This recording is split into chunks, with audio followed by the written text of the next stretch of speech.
At Pocketnow, we do more than our fair share of comparisons. Most are serious drag races, comparing the features and performance of two very similar smartphones. This is not one of those comparisons. This showdown between wildly dissimilar devices might go down in history as one of our strangest, some would say least necessary, yet. But there's a method to our madness, so let's dive in. I'm Michael Fisher, this is Pocketnow, and this is Samsung Galaxy Camera versus Samsung Galaxy S3.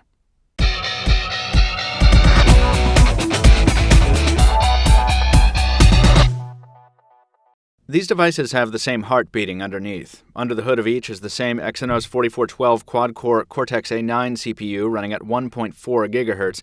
Actually, our Verizon version here packs a Snapdragon for LTE, but for argument's sake, let's call it the international version.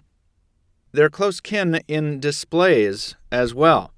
While the Galaxy Camera swaps Super AMOLED for a super clear LCD panel, the displays bear identical measurements.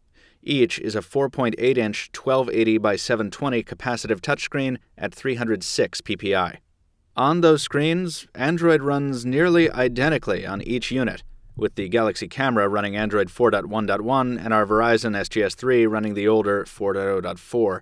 Still, responsiveness and app launch times are so close as to be identical. As I mentioned yesterday in my software tour of the Galaxy Camera, this is no hobbled version of Android. You have access to the whole Google Play Store for customization, just like on the S3. Finally, there's more similarities on the radio side, with each device sporting quad-band HSPA in addition to Wi-Fi and regional and carrier variants building in LTE support. See, we're halfway done with this comparison already. Of course, there are substantial differences in these units as well, and we're not just talking about the lack of telephone hardware on the Galaxy Camera, meaning no conventionally located speaker and mic, though the device does have both. The Galaxy S3 is a svelte 8.6mm thick and a featherweight 133 grams in the hand, and it disappears easily into a pocket. It's easy to cradle in a hand, and its curved body is quite ergonomic.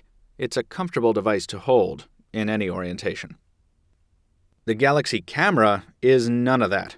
At 19 millimeters thick, not counting the lens, and a whopping 300 grams, it's a beast, no matter what orientation you hold it in. The preferred orientation is obviously landscape, with two-handed use and your fingers wrapping around the front of the right side grip here. But as we've seen, portrait mode is supported in the software. You just have to get used to grabbing onto the lens cover with your fingers. It actually looks okay in this perspective, almost like a smartphone. It's only when you come around to the side that you realize just how awkward it is to hold. Battery life is another point of variance. The 1650 mAh pack in the Galaxy Camera pales on the spec sheet to the 2100 mAh unit in the SGS3, and that translates to real-world performance as well. It must take a lot to power the optics and the radios in the Galaxy Camera because I've got to charge this sucker every night with even moderate use. And then, of course, there's the camera itself. The SGS3 packs one of the better smartphone cameras we've seen, an 8-megapixel autofocus shooter with a killer set of features built into its viewfinder software, from granular settings to filters to scenes, almost everything you need. But the added bulk of the Galaxy Camera means it can accommodate much beefier optics, and the fact that the word camera is a part of the device's name should make the enhanced shooter here no surprise. It's a 16.3-megapixel sensor paired to a wide-angle 23mm lens with 21x optical zoom capability, augmented by a pop-up xenon flash, and with the ability to shoot video in 1080p or 768 by 512 at 120 FPS for slow-motion capture.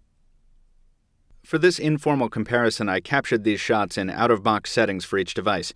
That means photos from the Galaxy S3 were shot at 8 megapixels, while the Galaxy Camera's default setting was 5 megapixels.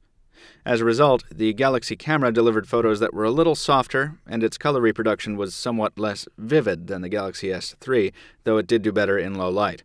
When I cranked the resolution all the way up to 16 megapixels, results got better from the Galaxy Camera, but it still didn't seem much more impressive than the SGS3.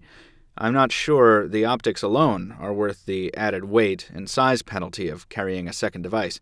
But the 21x optical zoom and the much more involved software suite, with many shooting modes, including expert customizations, definitely is. Again, check out our earlier software tour video for more on that.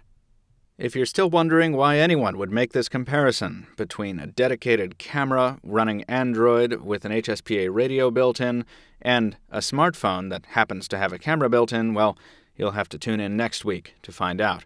Or listen to this week's episode of the Pocketnow Weekly Podcast to get a sneak peek and some more candid impressions of the Samsung Galaxy camera. Folks, that's going to do it for our latest comparison and for my last video of 2012. I'd like to thank you for a wonderful year, and I will look forward to seeing you next year. In the meantime, if you liked the video, leave us a thumbs up here on YouTube. If you have a comment, leave a comment on the post at pocketnow.com. You can follow us on Twitter at PocketNowTweets. You can follow me on Twitter at Captain2Phones. We discuss the Galaxy camera, the Galaxy S3, and pretty much every other mobile device imaginable on the Pocketnow Weekly Podcast every week. And be sure and check into the Pocketnow Daily broadcast for Jaime Rivera's take on the news almost every day. Once again, thank you for watching, and we'll see you next year.